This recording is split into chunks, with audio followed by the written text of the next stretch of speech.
Russian researchers in the late 1940s kept 5 people awake for 15 days using an experimental gas-based stimulant. They were kept in a sealed environment to carefully monitor their oxygen intake so the gas didn't kill them, since it was toxic in high concentrations. This was before closed-circuit cameras, so they had only microphones and 5-inch thick glass porthole-sized windows into the chamber to monitor them. The chamber was stocked with books and cots to sleep on, but no bedding, as well as running water, a toilet, and enough dried food to last all 5 for over a month. The test subjects were political prisoners deemed enemies of the state during World War II. Everything was fine for the first 5 days. The subjects hardly complained, having been promised, falsely, that they would be freed if they submitted to the test and did not sleep for 30 days. Their conversations and activities were monitored, and it was noted that they continued to talk about increasingly traumatic incidents in their past. The general tone of their conversations took on a darker aspect after the 4-day mark. After 5 days, they started to complain about the circumstances and events that lead them to where they were and started to demonstrate severe paranoia. They stopped talking to each other and began alternately whispering into the microphones and one-way mirrored portholes. Oddly, they all seemed to think they could win the trust of the experimenters by turning over their comrades, the other subjects in captivity with them. At first, the researchers suspected this was an effect of the gas itself. After 9 days, the first of them started screaming. He ran the length of the chamber repeatedly, yelling at the top of his lungs for 3 hours straight, at which point he continued attempting to scream but was only able to produce occasional squeaks. The researchers postulated that he had physically torn his vocal cords. The most surprising thing about this behavior was how the other captives reacted to it, or rather, didn't react to it. They continued whispering into the microphones until the second of the captives started to scream. The 2 non-screaming captives took the books apart, smeared page after page with their own feces, and pasted them calmly over the glass portholes. The screaming promptly stopped. So did the whispering into the microphones. After 3 more days passed, the researchers checked the microphones hourly to make sure they were working, since they thought it impossible that no sound could be occurring with 5 people inside. The oxygen consumption in the chamber indicated that all 5 must still be alive. In fact, it was the amount of oxygen 5 people would consume at a very heavy level of strenuous exercise. On the morning of the 14th day, the researchers did something they said they would not do to get a reaction from the captives. They used the intercom inside the chamber, hoping to provoke any response from the people they were afraid were either dead or vegetables. They announced, "We are opening the chamber to test the microphones. Step away from the door and lie flat on the floor, or you will be shot. Compliance will earn one of you your immediate freedom." To their surprise, they heard a calm voice respond in a single phrase, "We no longer want to be freed."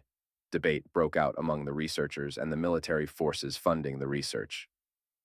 Unable to provoke any more response using the intercom, it was finally decided to open the chamber at midnight on the 15th day.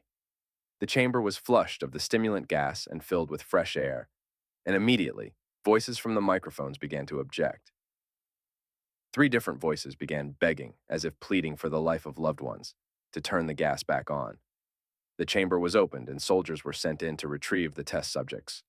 They began to scream louder than ever, and so did the soldiers when they saw what was inside. 4 of the 5 subjects were still alive, although no one could rightly call the state that any of them in life. The food rations past day 5 had not been so much as touched. There were chunks of meat from the dead test subject's thighs and chest stuffed into the drain in the center of the chamber, blocking it and allowing 4 inches of water to accumulate on the floor. Precisely how much of the water on the floor was actually blood was never determined. All 4 surviving test subjects also had large portions of muscle and skin torn away from their bodies. The destruction of flesh and exposed bone on their fingertips indicated that the wounds were inflicted by hand, not with teeth, as the researchers initially thought.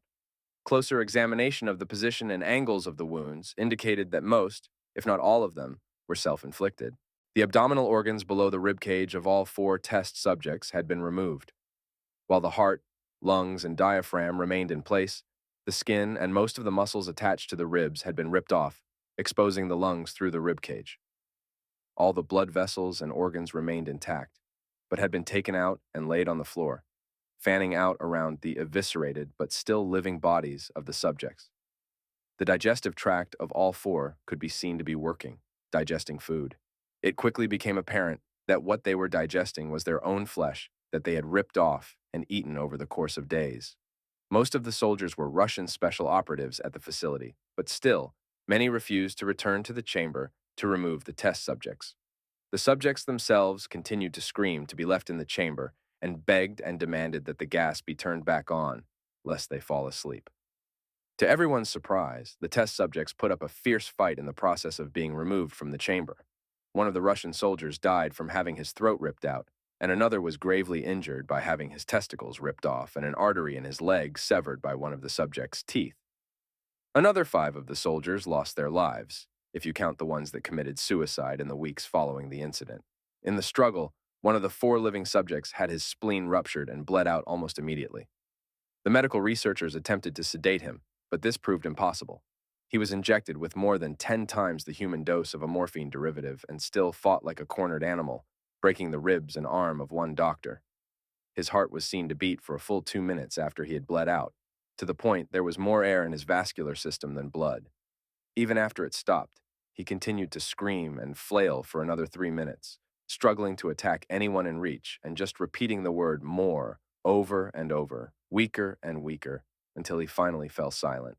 The surviving 3 test subjects were heavily restrained and moved to a medical facility, the 2 with intact vocal cords, continuously begging for the gas, demanding to be kept awake.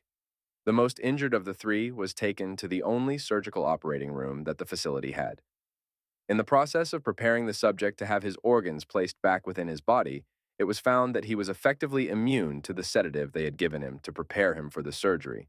He fought furiously against his restraints when the anesthetic gas was brought out to put him under. He managed to tear most of the way through a 4-inch wide leather strap on one wrist, even through the weight of a 200-pound soldier holding that wrist. It took only a little more anesthetic than normal to put him under, and the instant his eyelids fluttered and closed, his heart stopped. In the autopsy of the test subject that died on the operating table, it was found that his blood had triple the normal level of oxygen. The muscles that were still attached to his skeleton were badly torn, and he had broken 9 bones in his struggle to not be subdued. Most of them were from the force his own muscles had exerted on them. The second survivor had been the first of the group of 5 to start screaming. His vocal cords destroyed. He was unable to beg or object to surgery, and he only reacted by shaking his head violently in disapproval when the anesthetic gas was brought near him. He shook his head yes when someone suggested reluctantly that they should try the surgery without anesthetic, and did not react for the entire 6-hour procedure of replacing his abdominal organs and attempting to cover them with what remained of his skin. The surgeon presiding stated repeatedly that it should not be medically possible for the patient to still be alive. One terrified nurse assisting the surgery stated that she had seen the patient's mouth curl into a smile several times whenever his eyes met hers. When the surgery ended, the subject looked at the surgeon and began to wheeze loudly, attempting to talk while struggling. Assuming this must be something of drastic importance, the surgeon had a pen and pad fetched, so the patient could write his message. It was simple. Keep cutting. The other 2 test subjects were given the same surgery, both without anesthetic as well, although they had to be injected with a paralytic for the duration of the operation. The surgeon found it impossible to perform the operation while the patients laughed continuously. Once paralyzed, the subjects could only follow the attending researchers with their eyes.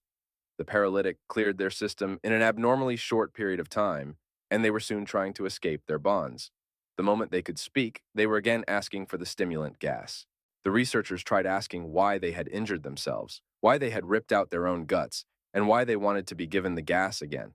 Only one response was given: I must remain awake.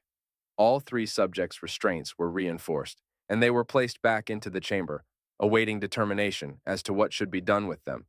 The researchers, facing the wrath of their military benefactors for having failed the stated goals of their project, considered euthanizing the surviving subjects. The commanding officer, an ex-KGB, instead saw potential and wanted to see what would happen if they were put back on the gas. The researchers strongly objected, but were overruled. In preparation for being sealed in the chamber again, the subjects were connected to an EEG monitor and had their restraints padded for long-term confinement. To everyone's surprise, all 3 stopped struggling the moment it was let slip that they were going back on the gas. It was obvious that, at this point, all 3 were putting up a great struggle to stay awake. One of the subjects that could speak was humming loudly and continuously. The mute subject was straining his legs against the leather bonds with all his might, first left, then left again for something to focus on. The remaining subject was holding his head off his pillow and blinking rapidly. Having been the first to be wired to the EEG machine, most of the researchers were monitoring his brain waves in surprise. They were normal most of the time, but sometimes flatlined inexplicably.